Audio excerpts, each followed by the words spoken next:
dibikin WA grup Pak ya. Nanti saya minta sama John ini. Nomor teleponnya ada supaya saling kontak. Supaya nanti ada Pak Dr. Ranas lagi bicara di event berikutnya saling kontak jadi. Oh iya Pak, siap. Iya, jadi seneng saya. Nanti Bapak bisa pelayanan tempat saya juga ke tempat Bapak, jadi sama-sama. Tuhan itu.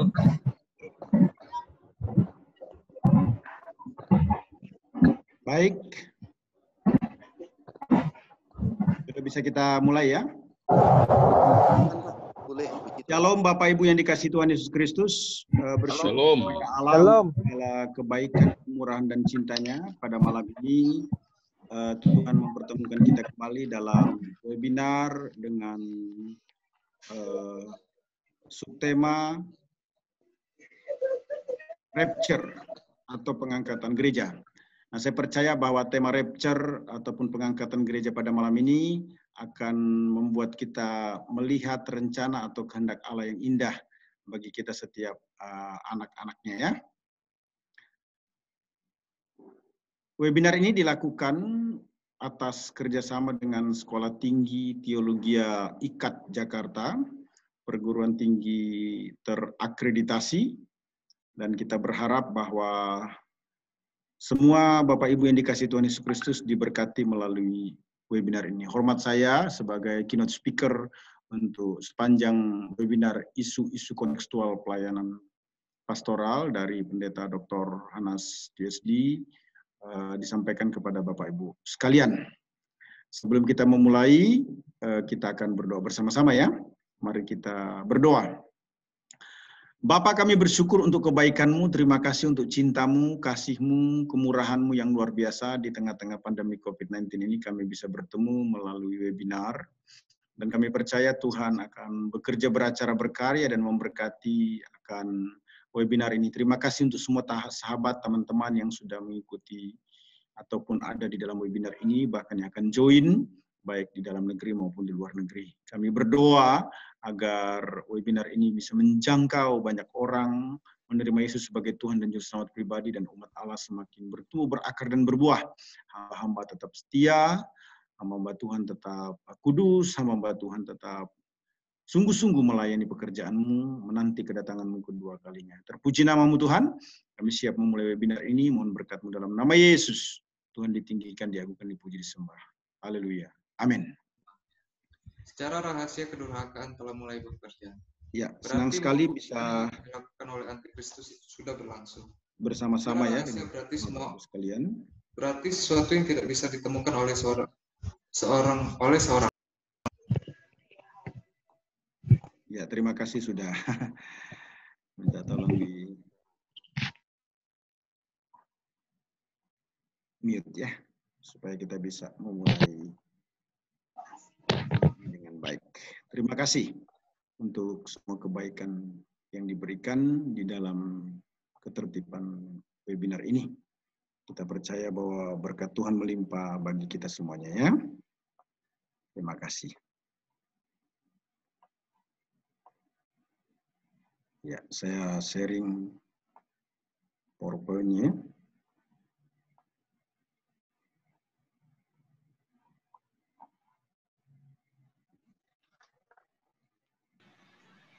Bisa dilihat semua ya? Bisa, Dr. Hanas.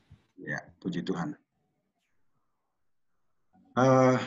Rapture ataupun juga pengangkatan gereja ataupun yang disebut dengan kedatangan Tuhan. Nah, pengajaran tentang rapture ataupun tentang hari kedatangan Tuhan disebut sebagai hari kiamat itu di Indonesia santer terakhir tanggal 10 November 2003 yang digagas oleh Mangapin Sibuea. Sibuea sebagai pelayan Tuhan sebelumnya telah dipecat dari Gereja Pentakosta Indonesia yang berada di Bandung. Beliau mengindoktrinasi pengikutnya bahwa hari kiamat terjadi tanggal 10 November 2003. Berita tersebut tersebar ke berbagai provinsi Indonesia. Ajaran Sibuea ini merupakan doktrin yang menyesatkan. Kesesatan tersebut terkait dengan doktrin eskatologi. Ya. Pengajaran ini muncul kembali dan terus berpotensi ada di tengah-tengah umat Allah. Ya. yang tidak dilengkapi dengan pemahaman yang baik tentang rapture atau kedatangan Tuhan.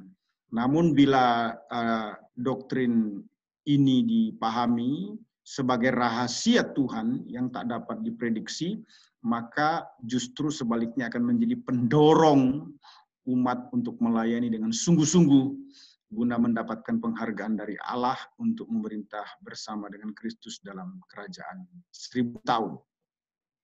Nah, webinar ini tidak memberikan dukungan terhadap tanggal yang tepat untuk waktu kedatangan Tuhan, namun menjelaskan kepastian kedatangan Tuhan secara kronologis ataupun urut-urutannya. Baik. Nah, Bapak Ibu yang dikasihi Tuhan Yesus Kristus, kita akan masuk di pengertian.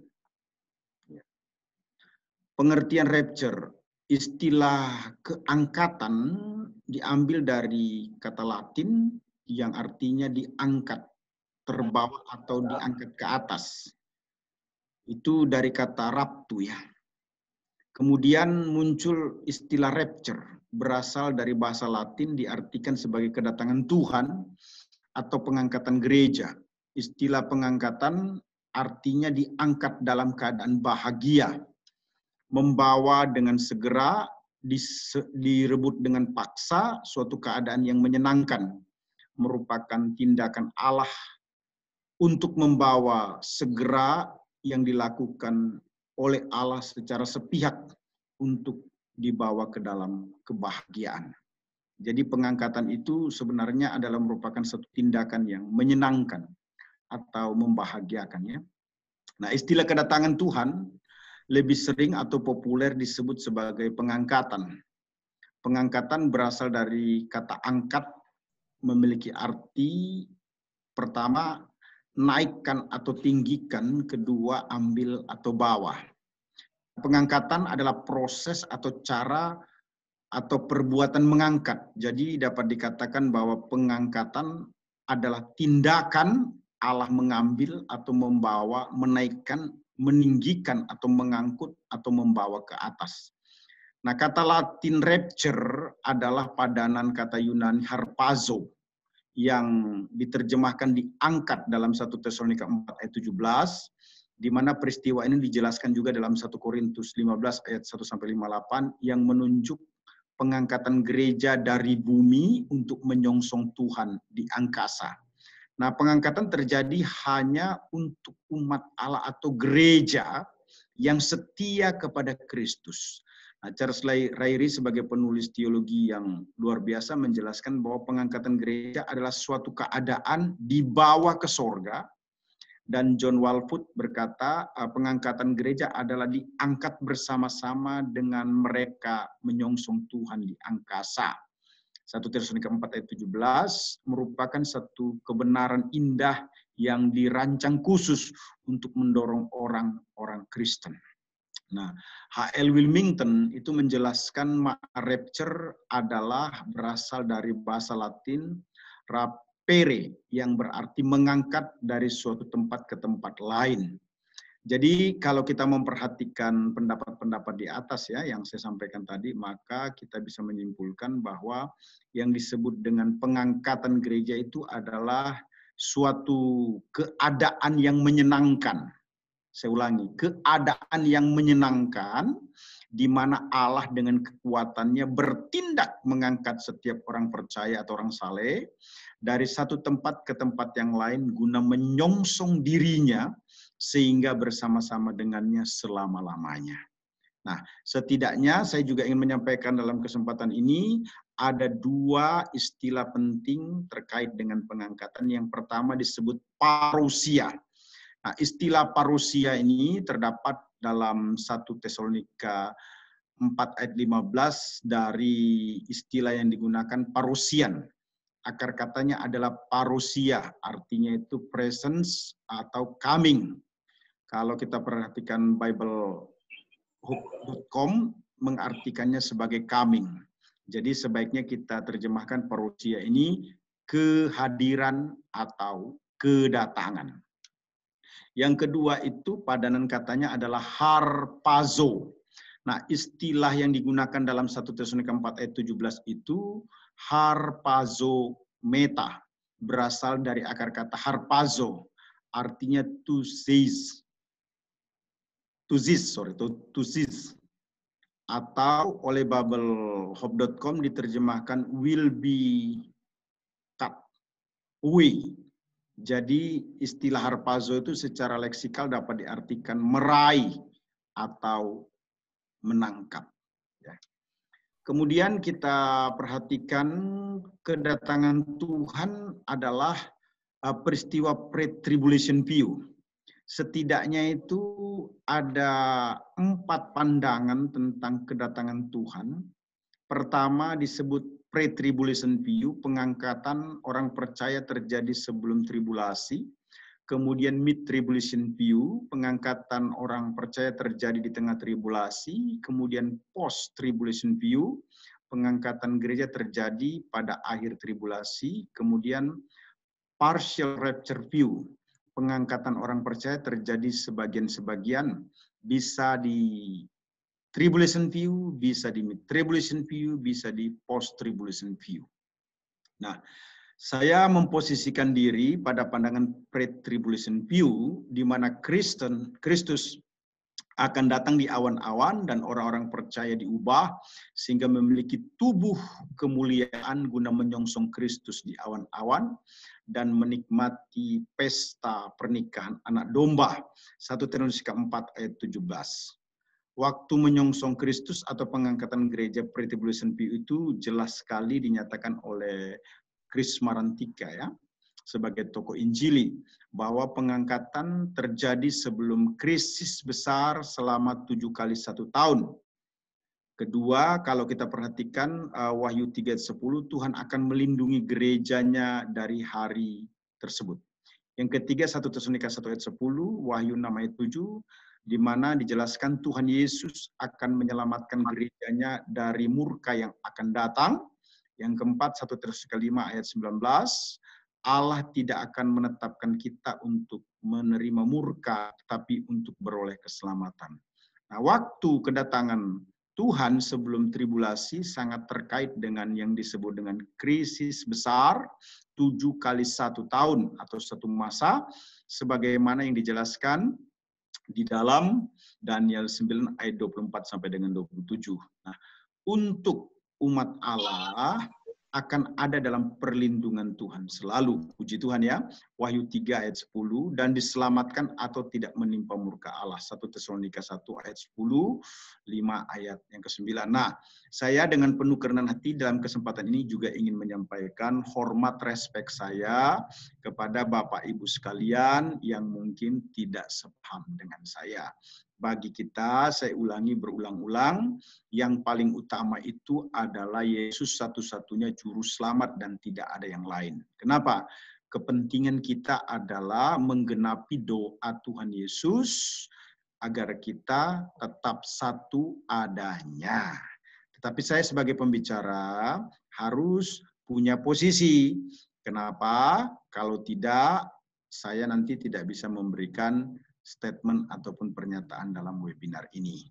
Jadi, saya memposisikan diri dengan penuh kerendahan hati, dengan tidak mengurangi rasa hormat, dan sangat menghormati semua teman-teman atau sahabat ada pada posisi pre-tribulation view, bahwa pengangkatan gereja akan terjadi sebelum tribulasi atau masa kesusahan besar.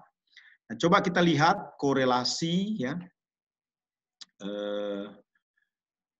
kedatangan Tuhan dengan Daniel 9 ayat 24 sampai dengan ayat yang ke-27 ya. Kalau kita perhatikan, saya akan baca ayatnya. 70 kali 7 masa telah ditetapkan atas bangsamu dan atas kotamu yang kudus, untuk melenyapkan kefasikan, untuk mengakhiri dosa, untuk menghapus kesalahan, untuk mendatangkan keadilan yang kekal, untuk menggenapkan penglihatan dan nabi, dan untuk mengurapi yang maha kudus.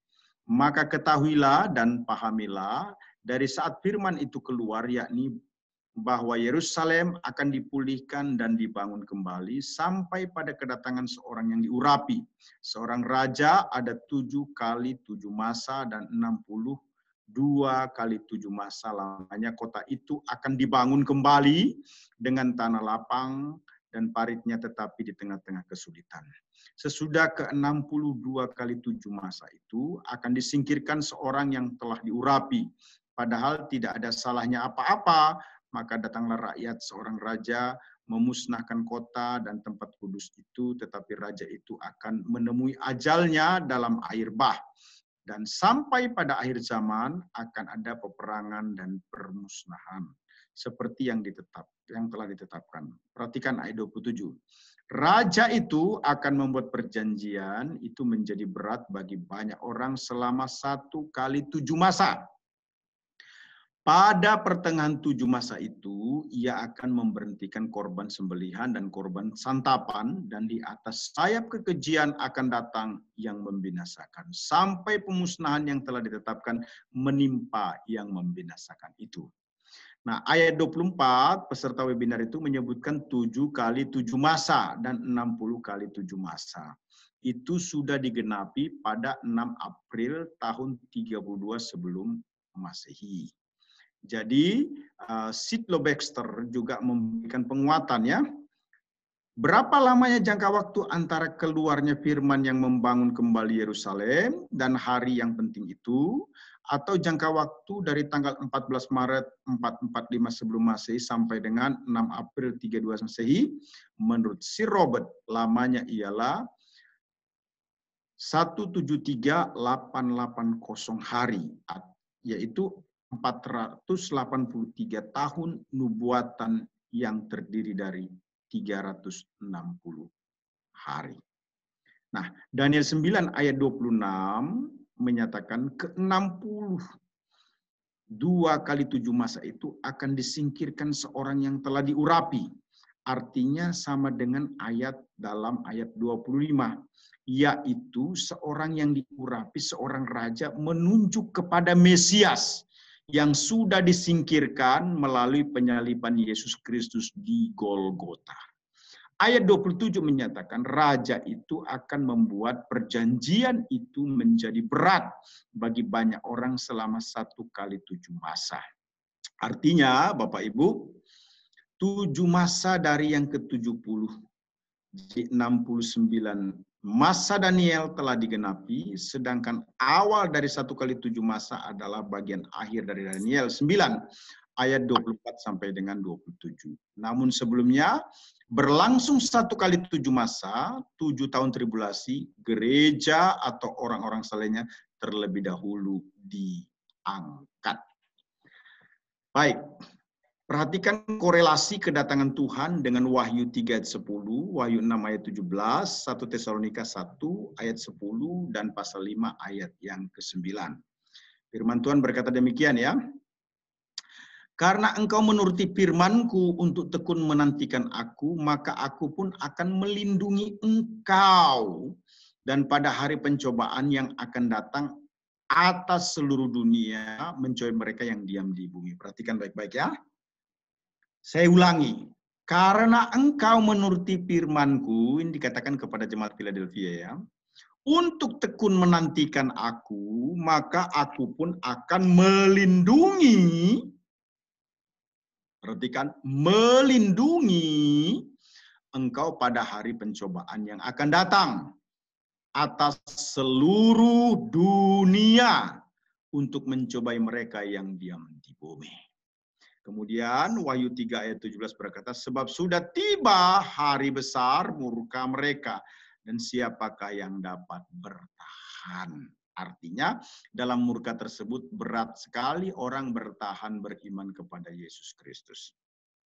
1 Tesalonika 1 ayat 10 berkata, dan untuk menantikan kedatangan anaknya dari sorga, yang telah dibangkitkannya dari antara orang mati, yaitu Yesus, yang menyelamatkan kita dari murka yang akan datang. Kemudian dalam 1 Tesalonika 5 ayat 9 dikatakan, karena Allah tidak menetapkan kita untuk ditimpa murka, tetapi untuk beroleh keselamatan oleh Yesus Kristus Tuhan kita. Nah, kalau kita memperhatikan Wahyu 3 ayat 10 yang menggunakan ungkapan Aku pun akan melindungi engkau. itu penguat dari pre-tribulation view. Kemudian Wahyu 6 ayat 17 yang menggunakan ungkapan siapakah yang dapat bertahan ketika terjadi kesusahan besar atau tribulasi, meneguhkan posisi pre-tribulation view. Kemudian 1 Tesalonika 10 ayat 10 yang menggunakan ungkapan menyelamatkan kita dari murka yang akan datang, memperkuat lagi posisi pre-tribulation view. 1 Tesalonika 5 ayat 9 juga menggunakan ungkapan Allah tidak menetapkan kita untuk ditimpa murka, mempermantap posisi pre-tribulation view. Nah, ungkapan-ungkapan Alkitab yang dijelaskan di atas yang saya sebutkan tadi itu mempertegas atau memberikan penguatan bahwa Yesus yang adalah tubuh Kristus tidak akan mengalami murka Allah atau tribulasi. Sehingga posisi yang elok, cocok untuk dipegang adalah pre-tribulation view. Rapture merupakan suatu peristiwa yang mengubah keberadaan dari tidak kekal menjadi kekal. Dari tubuh panah menjadi tidak panah atau menjadi tubuh surgawi. Nah, pernyataan posisi saya sebagai pemimpin ataupun juga speaker dari webinar ini jelas sekali ada pada posisi pre-tribulation view. Ya. Hasil riset saya menjelaskan demikian ya. Teori pengangkatan gereja sebagian ditolak karena pengangkatan gereja adalah bukti penebusan yang didasarkan pada kasih karunia Allah, bukan pekerjaan manusia. Saya ulangi. Pengangkatan bukan merupakan karya, upah, atau berkat bagi manusia, tetapi merupakan kasih karunia semata-mata. Anda bisa cek dalam 1 Korintus 19 ayat 51. Teori pengangkatan gereja di tengah-tengah kesusahan besar juga ditolak. Karena membenarkan bahwa gereja akan luput dari masa kesusahan besar dan merusak pemikiran dengan membentuk kronologi penetapan waktu. Pengangkatan kedatangan Kristus kedua kali. Teori pengangkatan gereja sesudah kesusahan besar juga ditolak. Ini saya punya posisi loh ya. Kita kan boleh tetap berbeda. Tapi izinkan saya menyampaikan posisi dan argumentasi saya. Karena pengangkatan membuka masa kesusahan besar, sedangkan kedatangan Kristus kedua kali mengakhiri masa kesusahan besar. Kedatangan Kristus di angkasa terjadi seperti pencuri bagi orang yang tidak berjaga-jaga dan tidak menunggu kedatangannya. Namun bagi orang-orang salehnya, kedatangan Kristus di angkasa adalah pengharapan yang dinanti-nantikan. Orang-orang salehnya tetap berjaga-jaga dan siap sedia menyambut kedatangannya di angkasa. Jadi jelaslah bahwa posisi pre-tribulation view, hemat saya lebih cocok dibandingkan dengan pandangan lainnya terkait dengan pengangkatan gereja. Ya. Kita perhatikan sekarang nats kedatangan Tuhan atau rapture itu jelas sekali ada dalam 1 Tesalonika 4 ayat 13 sampai 18, Yohanes 14 ayat 1 sampai 4, 1 Korintus 15 ayat 51 sampai dengan ayat yang ke-52. Saya akan bacakan ini ya. Mengapa ini penting? Jadi kalau rapture itu sebaiknya harus menggunakan 3 ayat ini, 3 teks ini. Karena ini saling berhubungan ataupun terkait satu dengan yang lainnya. 1 Tesalonika ya 4 ayat 13 sampai 18 berkata demikian. Selanjutnya kami tidak mau saudara-saudara bahwa kamu tidak mengetahui tentang mereka yang meninggal, supaya kamu jangan berduka cita seperti orang-orang lain yang tidak mempunyai pengharapan. Karena jikalau kita percaya bahwa Yesus telah mati dan telah bangkit, maka kita percaya juga bahwa mereka yang telah meninggal dalam Yesus akan dikumpulkan Allah bersama-sama dengan Dia. Ini kami katakan kepadamu dengan firman Tuhan.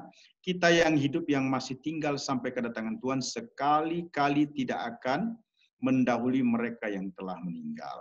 Sebab pada waktu tanda diberi, yaitu pada waktu penghulu malaikat berseru dan sangkakala Allah berbunyi, maka Tuhan sendiri akan turun dari sorga dan mereka yang mati dalam Kristus akan lebih dahulu bangkit.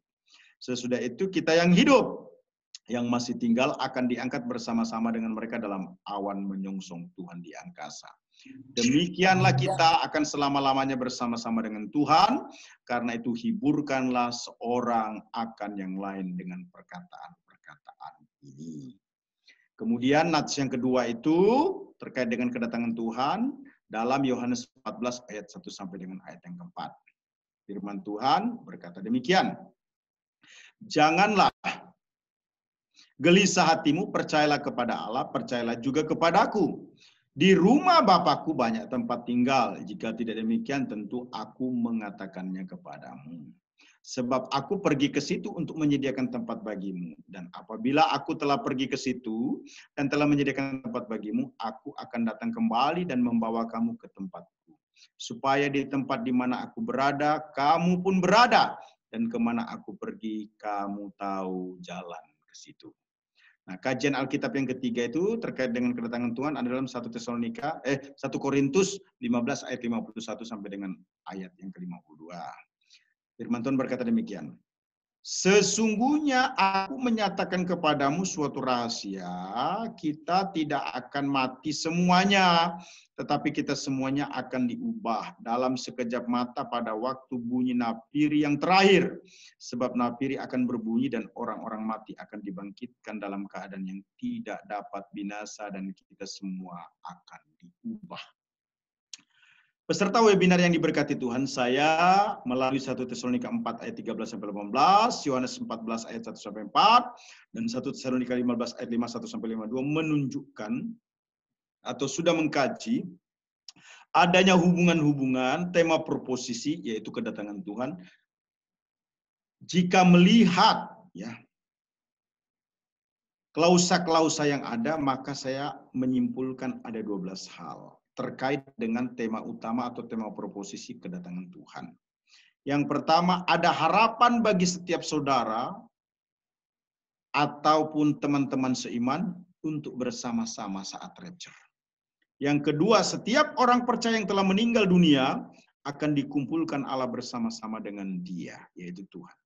Setiap orang percaya yang masih hidup tidak akan mendahului orang yang telah meninggal di dalam Tuhan untuk bertemu Tuhan Yesus Kristus. Yang keempat, peristiwa kedatangan Tuhan itu didahului dengan Tuhan sendiri turun dari sorga. Yang kelima, peristiwa kedatangan Tuhan itu menjadikan setiap orang percaya yang masih hidup akan diangkat menyongsong Tuhan di angkasa. Yang keenam, setiap saudara seiman di bumi ya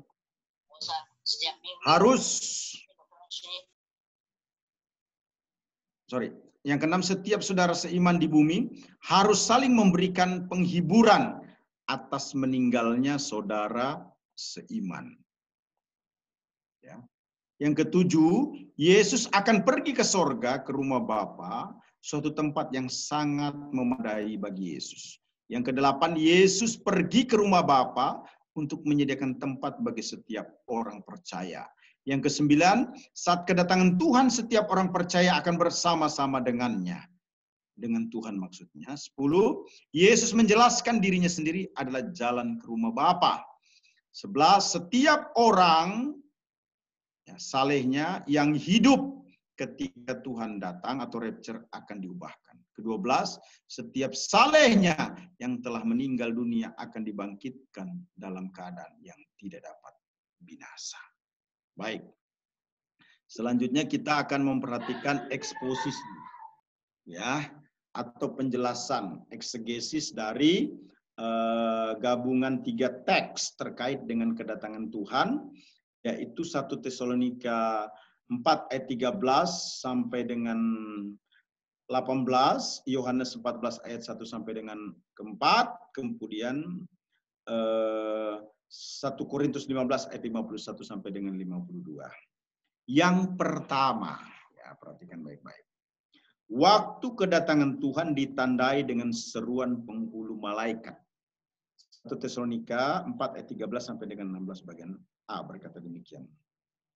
Secara khusus 1 Tesalonika 4 ayat 13 menyatakan, selanjutnya kami tidak mau saudara-saudara bahwa kamu tidak mengetahui tentang mereka yang meninggal, supaya kamu jangan berduka cita seperti orang-orang lain yang tidak mempunyai pengharapan. Nah, pernyataan Paulus kami tidak mau saudara-saudara itu memberikan makna adanya pokok pembahasan yang baru dan penting untuk diperhatikan.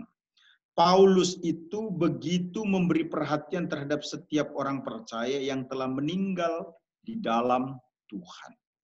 Nah, bahwa orang-orang tersebut tetap mendapatkan kemuliaan ketika Tuhan datang. Itulah sebabnya keluarga, kerabat, ataupun sahabat yang masih hidup tidak perlu berduka cita dengan sangat sedih, sebab ada pengharapan untuk bertemu kembali.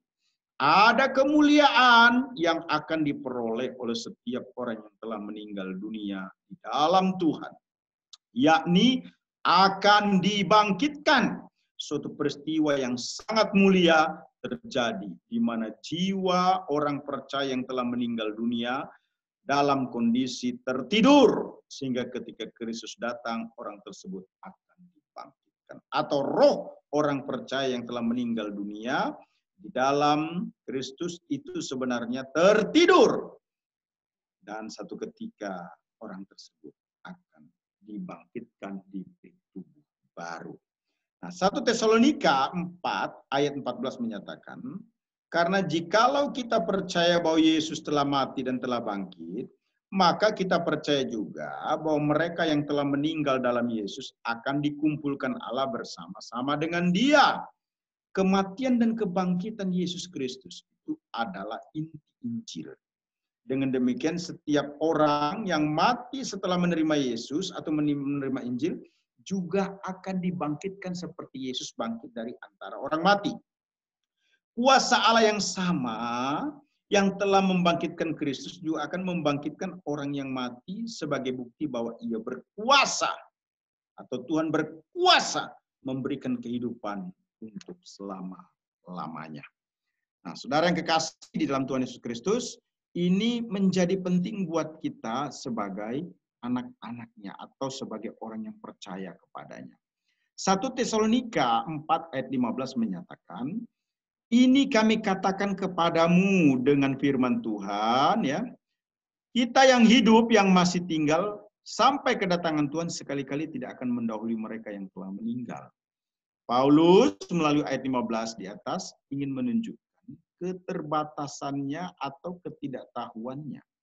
Apakah sudah meninggal atau masih hidup ketika Yesus datang atau rapture. Nah, kedatangan Tuhan di angkasa bagi orang percaya yang masih hidup tidak bermakna lebih beruntung jika dibandingkan dengan orang-orang saleh yang lebih dahulu telah meninggal dunia. Sebab yang meninggal di dalam Tuhan akan mendapatkan perhatian utama, yakni lebih dahulu bangkit. 1 Tesalonika 4 ayat 16 bagian A menyatakan, sebab pada waktu tanda diberi, yaitu pada waktu penghulu malaikat berseru. Nah, menarik, kita harus perhatikan istilah berseru ini diterjemahkan dari Alkitab bahasa Yunani Perjanjian Baru, keleusmati, merupakan noun datif neuter singular common. Dari akar kata keleusma, secara gramatikal itu dapat dimaknai sebagai berseru. Menjadi penting karena dilakukan oleh penghulu malaikat yang merupakan tanda akan terjadi pengangkatan gereja. Nah, keleusma ini secara historis digunakan oleh Aeschylus pada abad 5 sebelum Kristus, Herodotus pada abad ke-5 sebelum Kristus, dan Philo pada abad ke-1. Dimaknai sebagai panggilan untuk melaksanakan prosedur Misalnya pertempuran, mendayung, berburu, sinyal, perintah. Tuhan akan turun dengan seruan perintah sebagaimana dijelaskan dalam 1 Tesalonika 4 ayat yang ke-16. Tentu pada waktu Tuhan Yesus datang, penghulu malaikat dan malaikat-malaikat lain akan menyertai Dia, sebab Ia datang dengan penuh kuasa. Tentu ada malaikat-malaikat yang melaksanakan perintah Tuhan Yesus. Jadi jelaslah bahwa kronologi kedatangan Tuhan diawali dengan adanya tanda seruan penghulu malaikat yang melaksanakan perintah Allah yang maha kuasa. Yang kedua, waktu kedatangan Tuhan ditandai dengan bunyi sangkakala Allah. 1 Tesalonika 4 ayat yang ke-16 berkata demikian, dan sangkakala Allah berbunyi. Istilah berbunyi dalam Alkitab bahasa Yunani Perjanjian Baru itu phone, merupakan noun datif feminim singular common. Secara gramatikal dapat dimaknai sebagai sangkakala Allah berbunyi. Menjadi penting karena dilakukan oleh penghulu malaikat yang merupakan tanda akan terjadi pengangkatan gereja. Nah, istilah phone dalam 1 Tesalonika 4:16 itu merupakan akar kata ya. Secara historis digunakan oleh Aeschylus abad ke-5 sebelum Kristus, Herodotus abad ke-5 sebelum Kristus, Apolianus abad ke-3 sebelum Kristus, Sebes abad ke-1, Philo abad ke-1, Aelian abad ke-2, Herodianus abad ke-2, Appianus abad ke-2, kemudian Diogenes Laertius abad ke-3. Dimaknain sebagai bunyi untuk mengekspresikan ide perasaan dan bahasa. Sangkakala Allah berbunyi ini merupakan suatu petanda bahwa orang-orang salehnya akan dikumpulkan dari seluruh dunia dan Allah akan menampakkan dirinya terhadap umat kepunyaannya. Sangkakala Allah atau napiri Allah digunakan untuk memproklamirkan kemenangan atau kedatangan Yesus Kristus sebagai raja di atas segala raja terkait dengan rapture. Yang ketiga, waktu kedatangan Tuhan ditandai dengan Tuhan sendiri turun dari sorga. 1 Tesalonika 4 ayat 16 bagian C menyatakan, maka Tuhan sendiri akan turun dari sorga. Istilah turun ini dalam bahasa Alkitab Yunani Perjanjian Baru menggunakan kata-kata besetai, merupakan verb indikatif future middle, orang ketiga singular dari akar kata baino. Secara gramatikal berarti ia atau Tuhan akan sungguh-sungguh melakukan untuk turun sendiri. Artinya Tuhan akan sungguh-sungguh melakukan untuk dirinya sendiri turun dari sorga membangkitkan orang-orang salehnya ketika ia datang atau rapture. Nah, istilah kata baino ini secara historis digunakan oleh Diogenes abad ke-3, Homer abad ke-3 sampai dengan abad ke-4 sebelum Kristus, dimaknai sebagai bergerak ke bawah, datang atau pergi atau turun ke bawah. Nah, Tuhan yang dimaksudkan tentu tidak ada lain adalah Yesus Kristus.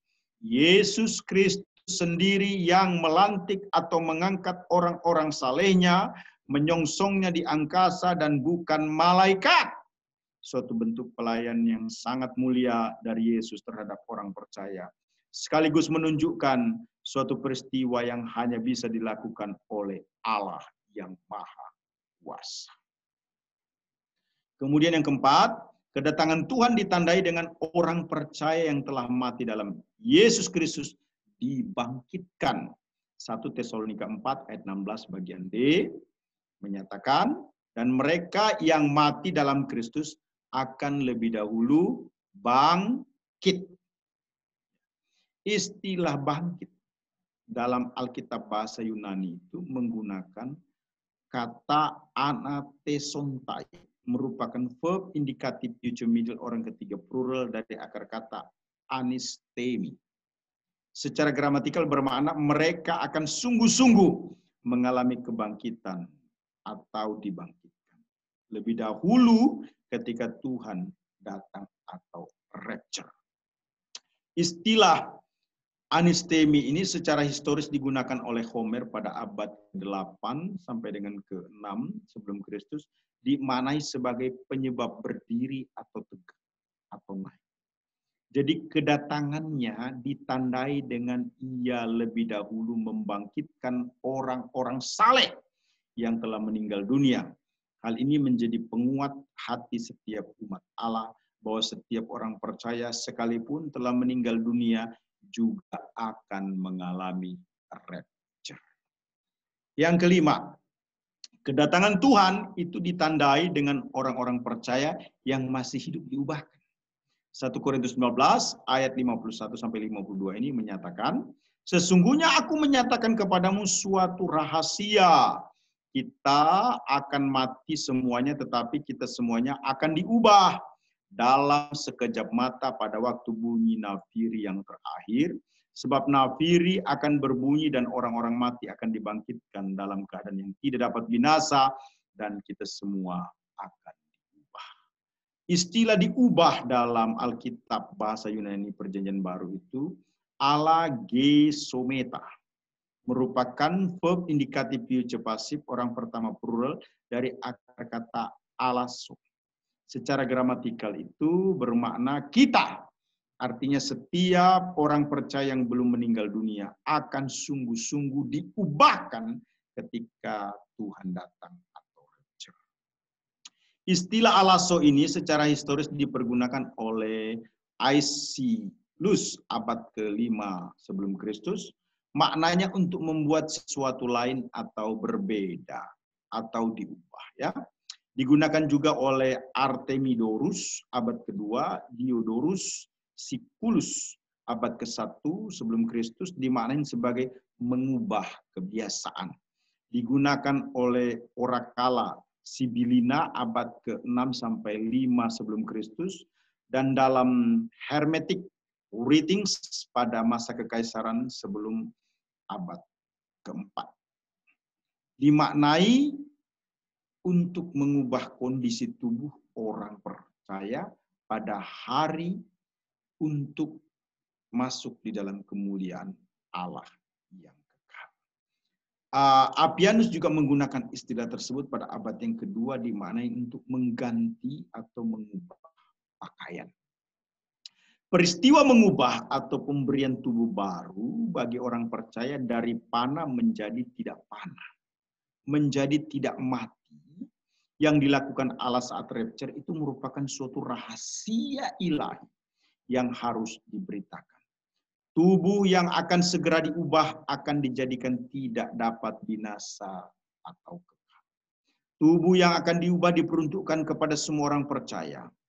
Johnson berkata, kata semuanya di dalam anak kalimat terakhir meniadakan doktrin tentang pengangkatan sebagian orang percaya. Jadi kita lebih cocok pada posisi pre-tribulation view. Mengubah tubuh terjadi dalam waktu sekejap, itu juga menjelaskan betapa pentingnya kita memperhatikan istilah yang digunakan atmos. Hal yang tidak dapat dibagi lagi, yang dari mulanya muncul kata atom. Jadi sekejap itu sebenarnya istilah di masa kini dipergunakan kata atom. Ungkapan ini menekankan mendadaknya dan secepatnya perubahan itu terjadi.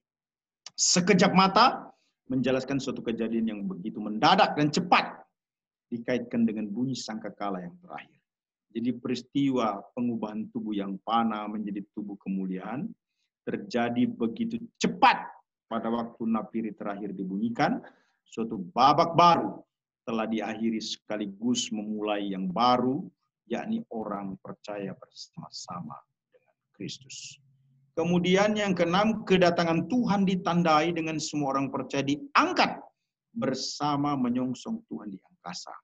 Itu 1 Tesalonika 4 ayat 17 sampai 18 ya. Sesudah itu kita yang hidup, yang masih tinggal akan diangkat bersama-sama mereka dalam awan menyongsong Tuhan di angkasa. Demikianlah kita akan selama-lamanya bersama dengan Tuhan. Setiap orang percaya yang masih hidup, ketika Tuhan datang akan diangkat dalam awan menyongsong kemuliaan Tuhan di angkasa untuk ke sorga. Sehingga bersama-sama dengan Allah selama-lamanya untuk mengalami puncak kebahagiaan bersama Tuhan. Menarik. Istilah menyongsong dalam Alkitab Yunani Perjanjian Baru itu dipergunakan kata apantesin. Merupakan noun akusatif feminim singular, common atau umum, dari akar kata apantesis. Secara gramatikal itu dimaknai sebagai menyongsong, sebagai sasaran. Artinya setiap jemaat Tesalonika menjadi sasaran diangkat Tuhan. Sehingga dapat menyongsongnya di angkasa ketika rapture agar bersamanya selama-lamanya.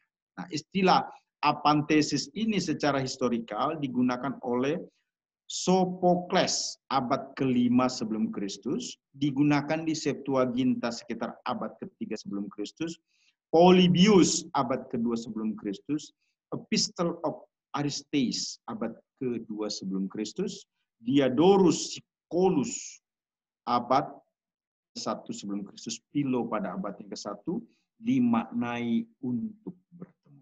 Nah, digunakan juga oleh Diodorus Siculus pada abad 1 sebelum Kristus dimaknai membawa bunda agung para dewa oleh orang Romawi.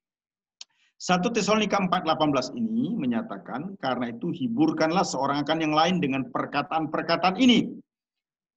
1 Tesalonika 4:14 itu memberikan penjelasan ketika jemaat Tesalonika memberikan penguatan atau penghiburan akan terjadinya pengangkatan, bukan mati syahid dalam tribulasi. Jadi, jemaat Tesalonika itu memberikan penguatan atau penghiburan akan terjadinya pengangkatan gereja, bukan mati syahid dalam tribulasi. Itu sebabnya apa? Hiburkanlah jemaat itu satu dengan yang lainnya. Kalaupun ada orang yang sudah meninggal, nanti akan bertemu dengan kita. Kalaupun kita yang masih hidup, tidak akan masuk dalam masa tribulasi. Kedatangan Tuhan ditandai dengan orang percaya yang sudah diangkat dibawa ke sorga. Yohanes 14 ayat 1 sampai dengan ayat yang keempat berkata demikian.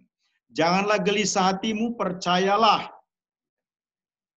Berkata, percayalah kepada siapa, saudara-saudara? Kepada Tuhan. Menarik ini ya. Kita tidak perlu menjadi khawatir ataupun gelisah. Kita perlu percaya penuh kepada Tuhan. Yang menjanjikan akan terjadinya pengangkatan gereja. Percayalah kepada Allah, percayalah juga kepadaku. Pernyataan Yesus, janganlah gelisah hatimu, memberi makna bahwa Yesus tahu akan adanya penyangkalan dari muridnya sendiri, namun ia juga memberikan penghiburan untuk percaya Allah yang sama maknanya percaya kepada dirinya, yaitu Yesus. Yohanes 14 ayat 2 berkata, di rumah Bapakku banyak tempat tinggal. Jika tidak demikian tentu aku akan mengatakannya kepadamu. Sebab aku pergi ke situ untuk menyediakan tempat bagimu. Rumah yang dimaksudkan itu adalah surga. Bukan kemah atau tempat berteduh sementara. Suatu tempat kediaman yang kekal yang tidak dibuat oleh tangan manusia. Yesus menyatakan bahwa dirinya akan meninggalkan murid-murid untuk pergi kepada Bapa dan menyediakan tempat. Menyediakan tempat, suatu persediaan rohani agar murid-muridnya bahkan setiap orang percaya bisa bersama-sama selamanya dengan Allah.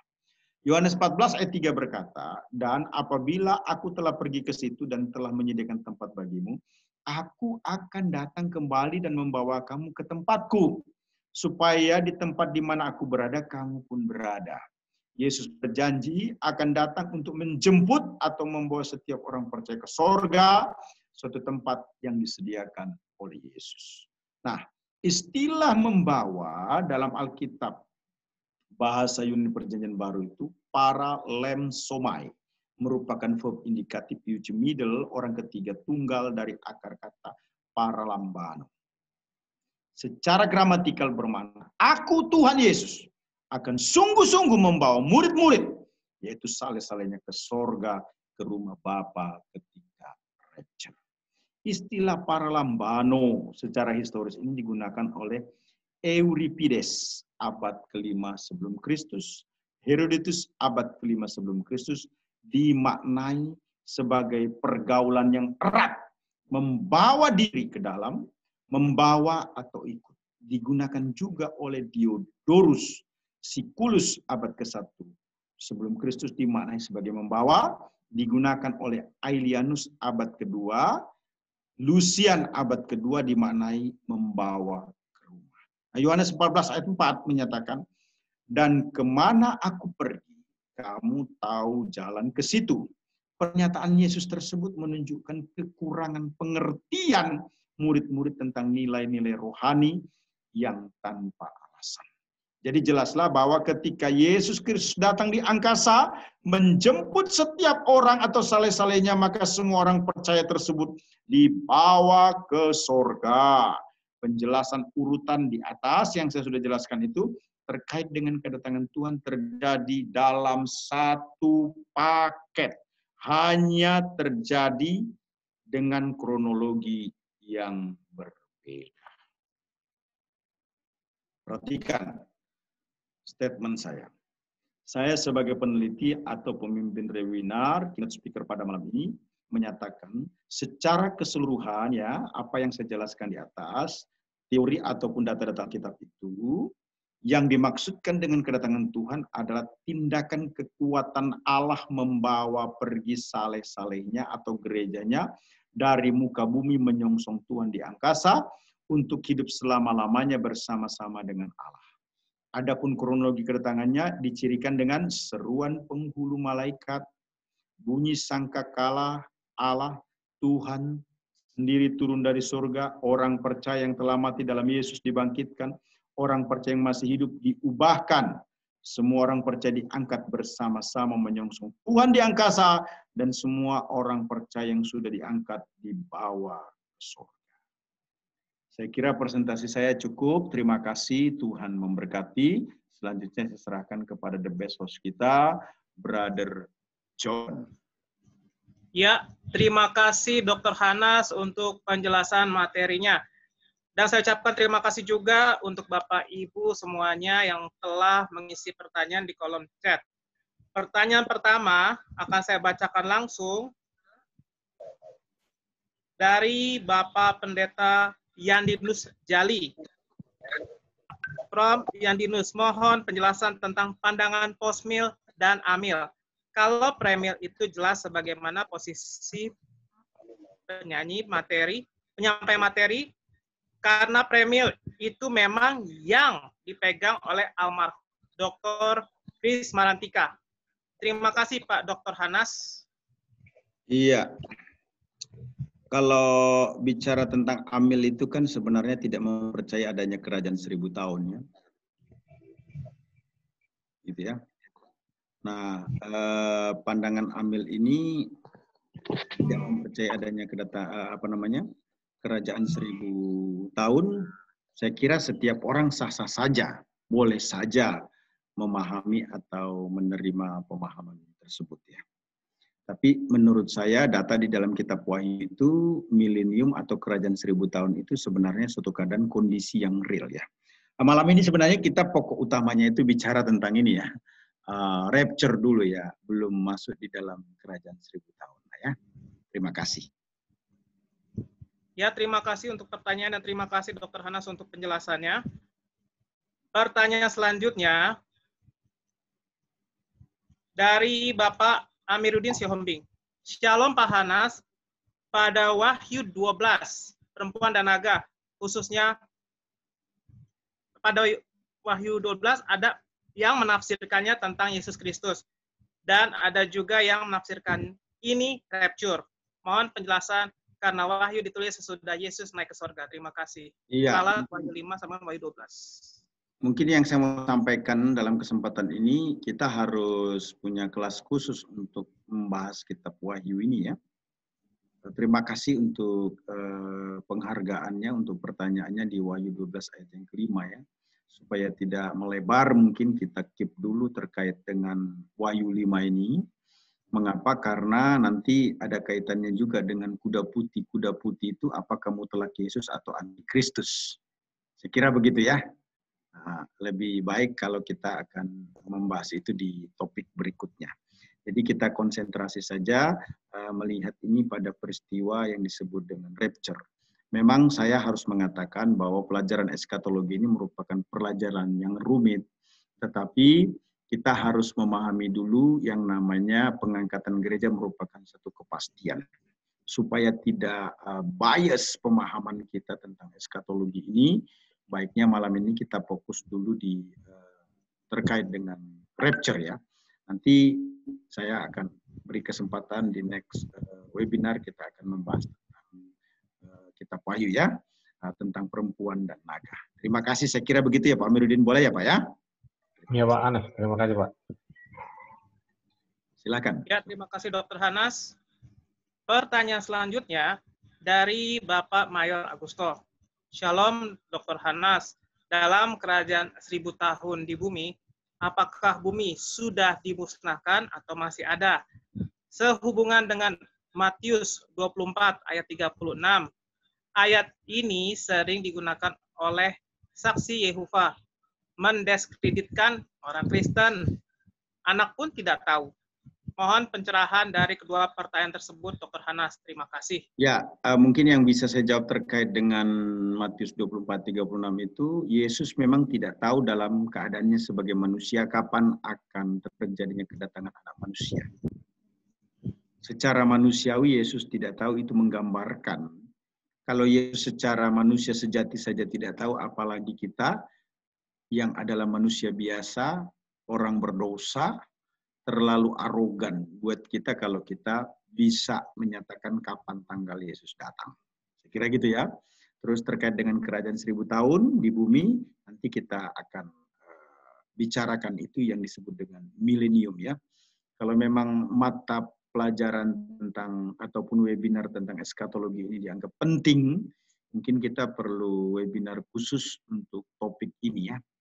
Mungkin judulnya ini judulnya kira-kira saja ya, supaya tidak missing nantinya. Akhir zaman, kupas tuntas tentang akhir zaman, gitu ya. Kita mulai dari awal sampai akhir 10 sesi, supaya pemahaman ini tidak menjadi sepotong-sepotong, gitu ya. Mohon bersabar ya, Bapak Ibu ya. Terima kasih. Ya, terima kasih Dr. Hanas untuk penjelasannya. Pertanyaan selanjutnya dari Bapak Soneta Siahaan.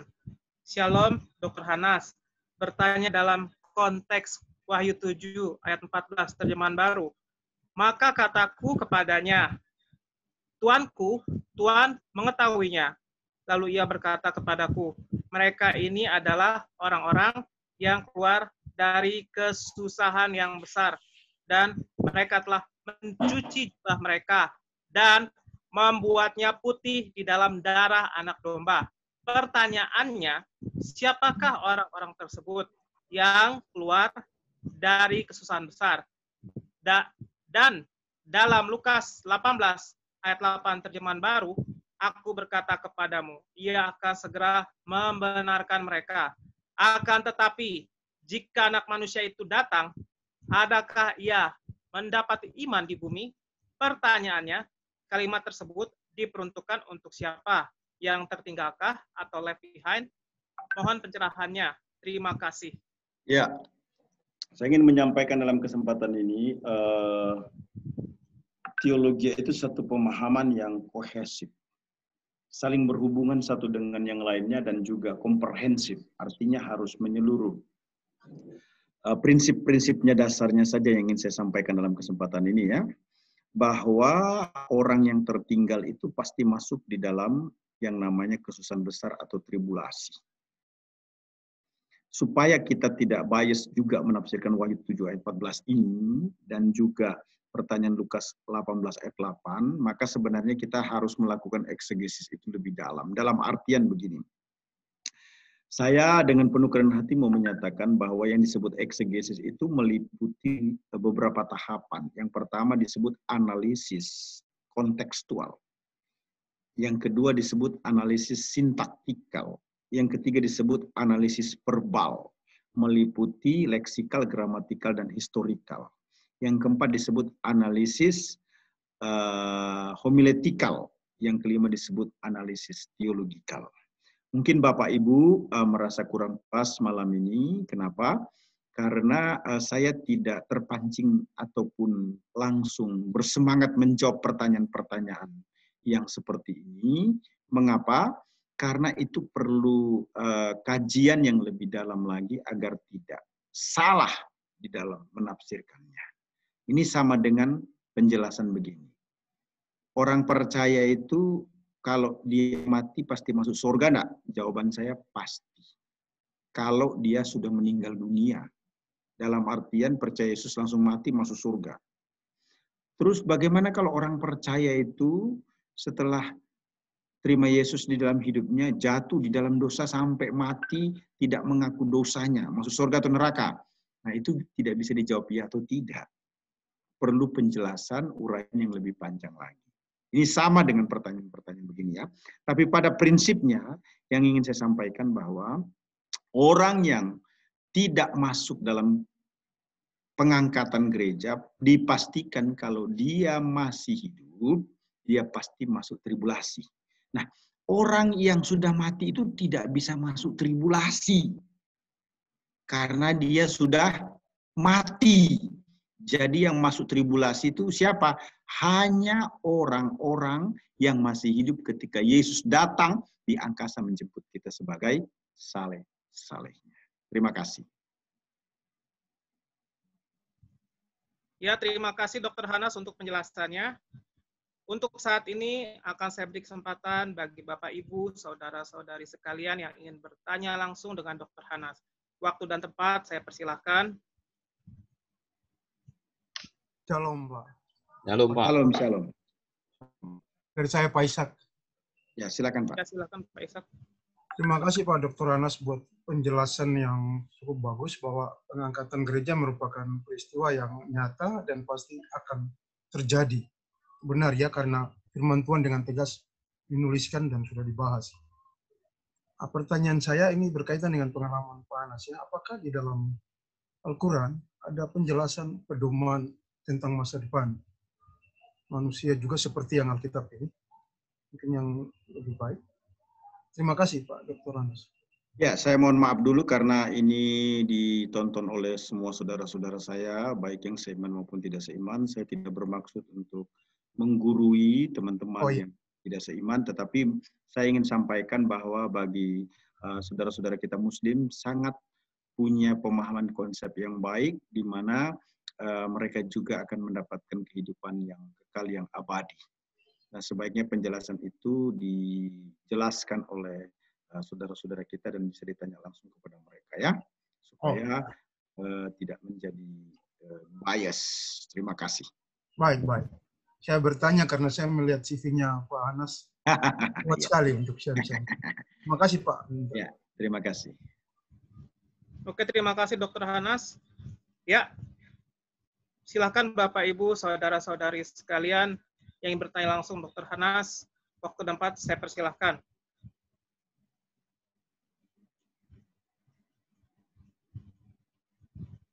Ya, waktu kita masih panjang ya. Silakan Bapak Ibu. Pendeta, shalom. Shalom. Shalom. Ini saya mewakili, suruh saya bertanya ini Pak. Kalau orang percaya Yesus tapi belum dibaptis, bagaimana Pak Sandoidan? Baik sekali pertanyaan. Ya, apakah baptisan merupakan syarat daripada keselamatan? Itu dulu yang harus dijelaskan. Baptisan itu merupakan perintah yang harus dilakukan oleh setiap orang percaya, namun tidak ada teks di dalam Alkitab yang memberikan penguatan bahwa syarat untuk memperoleh surga itu dibaptis. Tetapi orang yang menerima Yesus sebagai Tuhan dan Juru Selamat pribadi pasti tidak keberatan untuk dibaptis. Memang ada ayat yang berkata barang siapa percaya dan dibaptis, ya maka akan diselamatkan. Tetapi istilah dan di situ tidak selalu harus dikaitkan dengan kata terpisah, yaitu dibaptis dan percaya. Kai itu juga bisa diartikan dalam bahasa Yunani sehubungan. Jadi tidak hanya selalu diterjemahkan sebagai dan. Begitu ya.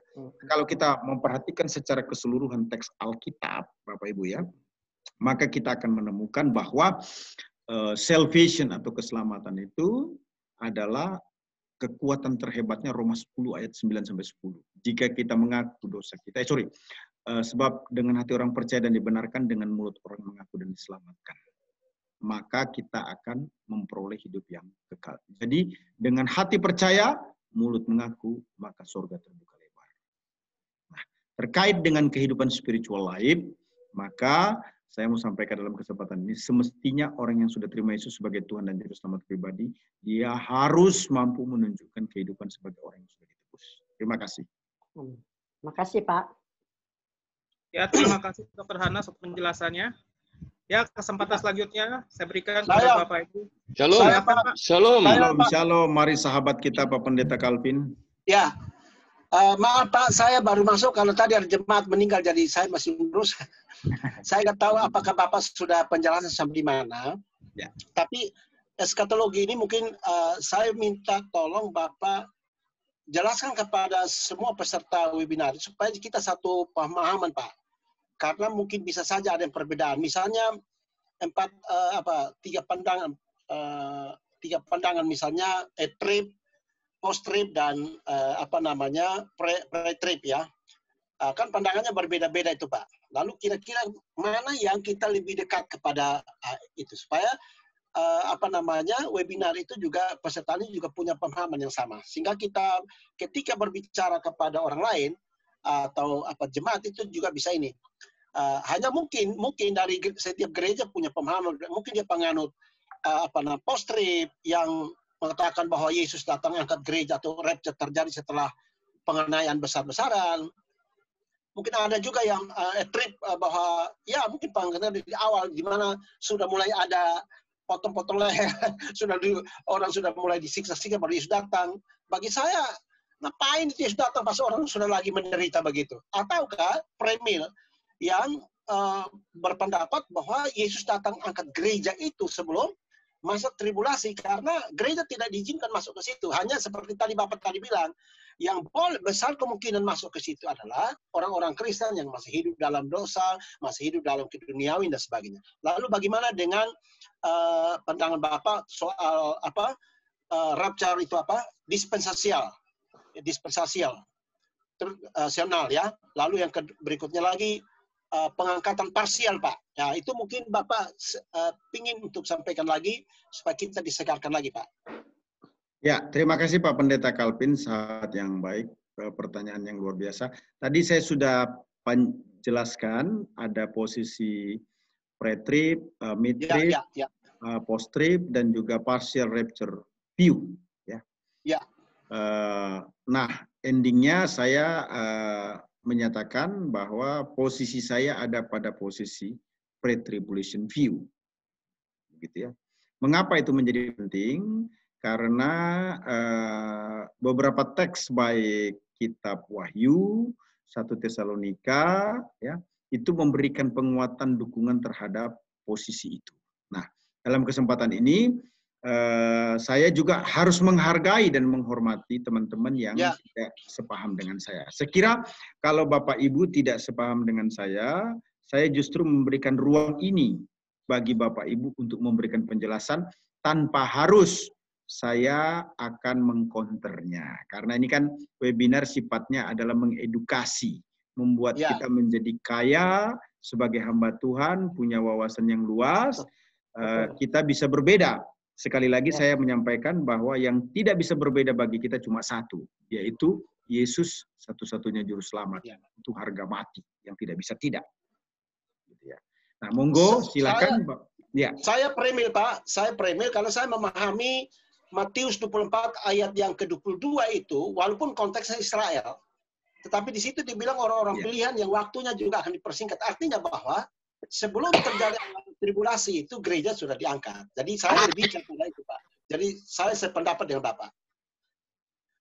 Terima kasih Pak Pendeta Calvin. Orang premier. Nah, bagi Bapak Ibu mungkin yang ada pada posisi post-trip ataupun juga mid-trip ataupun partial rapture view, kami persilahkan untuk memberikan penjelasan. Karena ini adalah tempat yang baik untuk berbicara. Tidak mengapa menurut saya, supaya kita bisa mendengarkan bersama. Silakan Bapak Ibu. Salam. Salam. Mari Pak Mayor, mari Pak Mayor. Salam Ya. Pak Mayor. Sehubungan dengan 2 Tesalonika pasal 2, Pak. Tesalonika pasal 2 ayat 6 dan ayat 7. Dibaca aja Pak, langsung supaya teman-teman mendengar bersama. Dan sekarang kamu tahu apa yang menahan dia, sehingga ia baru akan menyatakan diri pada waktu yang telah ditentukan baginya. Karena secara rahasia kedurhakaan telah mulai bekerja, tetapi sekarang masih ada yang menahan. Kalau yang menahannya itu telah disingkirkan, pada waktu itulah si pendurhaka baru akan menyatakan dirinya, tetapi Tuhan Yesus akan membunuhnya dengan nafas mulutnya, dan ia akan memusnahkan kalau ia datang kembali. Yang saya mau tanya ini Pak, sebelum kesusahan besar terjadi, ini dikatakan sebelum Tuhan Yesus datangnya ada yang menahan. Yang menahan ini kemungkinan Roh Kudus atau jemaat, anggota tubuh Kristus yang menahan, Pak. Terima kasih atas pencerahannya, Pak. Terima kasih Pak Mayor Agus, teman sahabat webinar yang luar biasa. Jadi saya memahami seperti ini. Roh Kudus itu diam di dalam diri setiap orang percaya.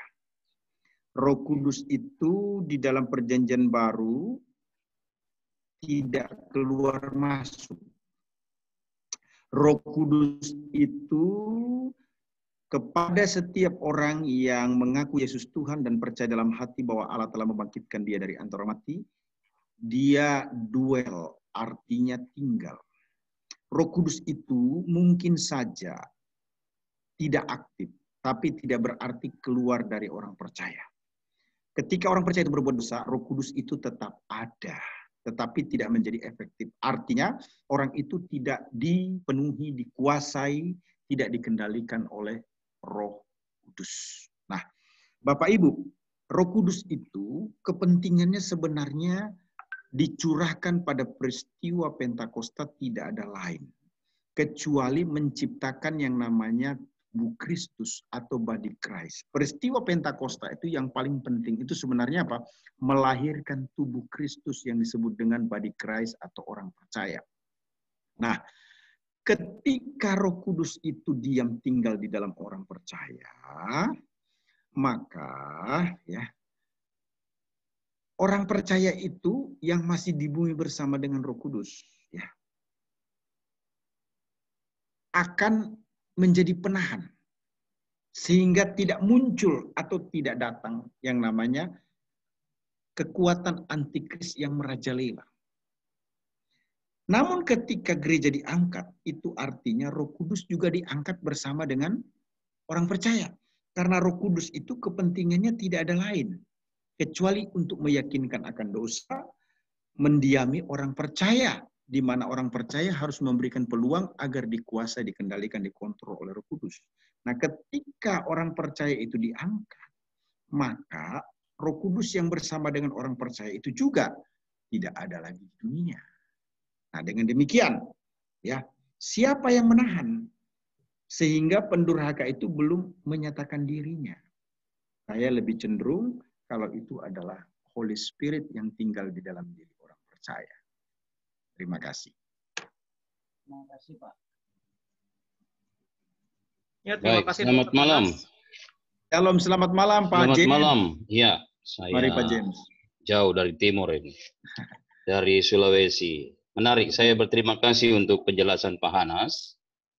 Pada malam hari ini sudah memberikan pencerahan. Tapi saya bertanya dulu ini di dalam... Silakan Pak, silakan. Dalam 1 Tesalonika pasal 14, pasal 4 ayat 14 tadi yang Pak Hanas sudah terangkan kepada kita bahwa ada kalimat yang mengatakan bahwa mereka yang meninggal di dalam Yesus akan dikumpulkan Allah bersama-sama dengan Dia. Nah, tadi saya mendengar penjelasan dari Pak Hanas bahwa orang yang meninggal itu jiwa atau rohnya tertidur. Nah, bagaimana dengan orang yang meninggal sebelum kedatangan Tuhan? Mereka dikumpulkan di mana? Sebab masalahnya kan Yesus datang nanti di awan-awan, menyongsong. Di awan-awan. Jadi mereka yang meninggal dalam Tuhan akan lebih dahulu bangkit, dan kemudian yang masih hidup akan diubahkan. Jadi saya mau bertanya adalah, tempatnya itu Pak, itu apakah biasanya dibilang orang yang meninggalkan sudah langsung ke surga? Tapi melihat penjelasan ini bahwa mereka yang meninggal dalam Yesus akan dikumpulkan Allah bersama-sama dengan Dia, dan setelah itu mereka yang di ayat ke-16, Tuhan sendiri akan turun dari sorga, mereka yang mati dalam Kristus akan lebih dahulu dibangkitkan. Jadi dikumpulkan di mana ini Pak? Begitu. Baik, terima kasih pertanyaan yang sangat baik dari Bapak kita dari Sulawesi ya. Terima kasih Pak. Akan dikumpulkan di Firdaus. Firdaus itu merupakan tempat kepastian bahwa orang itu akan mengalami rapture. Karena orang itu akan diubahkan tubuhnya. Jadi ketika orang percaya itu meninggal, dipastikan dia di Firdaus. Itu bukan sorga, tapi satu tempat pemberhentian yang saya sebut halte. Ya, ini bahasa saya. Halte karena tujuan akhirnya itu adalah heaven, yaitu surga.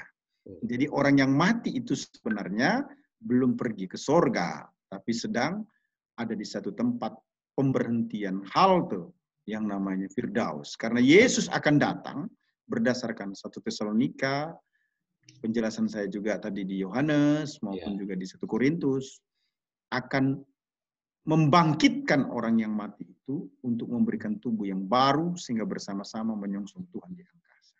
Terima kasih. Baik, terima kasih Pak penjelasannya. Ya, terima kasih Dr. Hanas penjelasannya. Silakan Bapak Ibu. Ibu Berta silakan. Pak Hanas. Shalom, shalom. Shalom Pak. Tadi Bapak bilang di halte ya. Betul juga memang. Cuman di Lukas 16. Langsung dibaca Bu ya. Lukas 6. Jadi teman-teman yang menggunakan ayat mungkin langsung dibaca supaya teman-teman yang mendengarkan ini bisa mendengarkan juga bunyi teksnya seperti apa. Oke. Di dalam Lukas 16 ayatnya yang ke-19 tentang orang kaya dan Lazarus yang miskin. Ya. Dan dikatakan di dalam ceritanya ada seorang kaya yang selalu berpakaian jubah ungu dan kain halus. Dan setiap hari ia bersukaria. Nah, pendek cerita di sini adalah Lazarus yang miskin di dunia itu meninggal kemudian ke surga di pangkuan Abraham. Lantas kemudian orang kaya itu di neraka. Nah, tadi Bapak katakan bahwa semuanya di Firdaus. Apakah ini berbicara tentang Firdaus atau surga yang sesungguhnya, begitu Pak? Iya. Dan apakah memang sekarang sudah ada orang di neraka? Baik, terima kasih. Dengan Lukas ini, Pak. Jadi cerita tentang Abraham dan orang kaya itu kan sebenarnya bicara tentang ilustrasi yang ingin menekankan bahwa sekalipun ada orang yang mati, sebutlah pergi ke surga, kalau bersaksi tentang keselamatan, ya tentu juga kamu tidak akan menerima. Intinya begitu. Jadi teks itu harus dipahami dulu mana primernya seperti apa ya. Neraka dan surga itu belum dihuni oleh manusia. Ya. Karena finalisasi untuk surga dan neraka itu belum terjadi. Yesus itu belum memberikan penghakiman. Bahasa umumnya adalah kiamat. Kiamat itu belum terjadi. Kalau kiamat terjadi, maka orang yang mati dalam Yesus, yang masih hidup diubahkan, diberi tubuh baru bersama dengan Tuhan.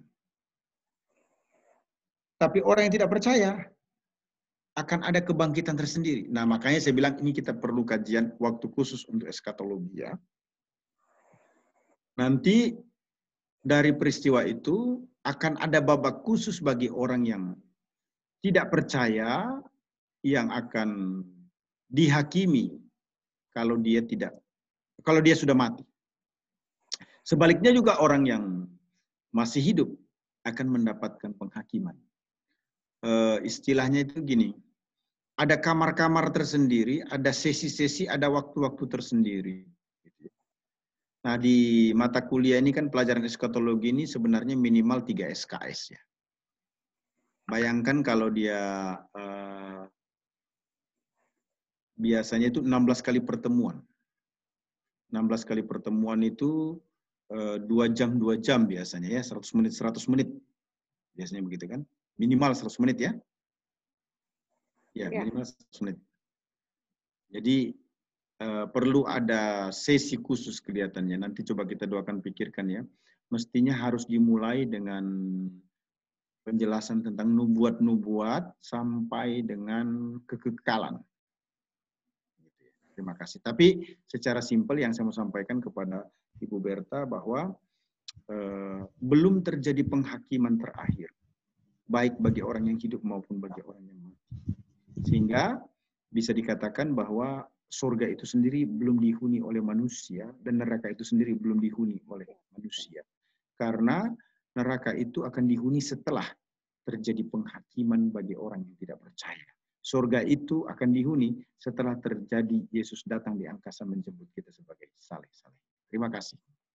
Iya Pak, boleh ya sedikit lagi? Ya, silakan. Lantas bagaimana dengan Elia Pak?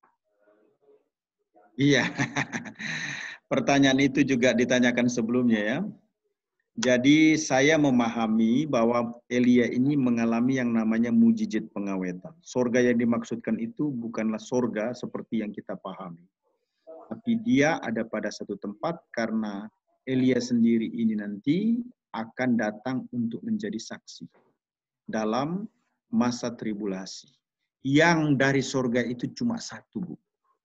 Anak Allah Yesus Kristus.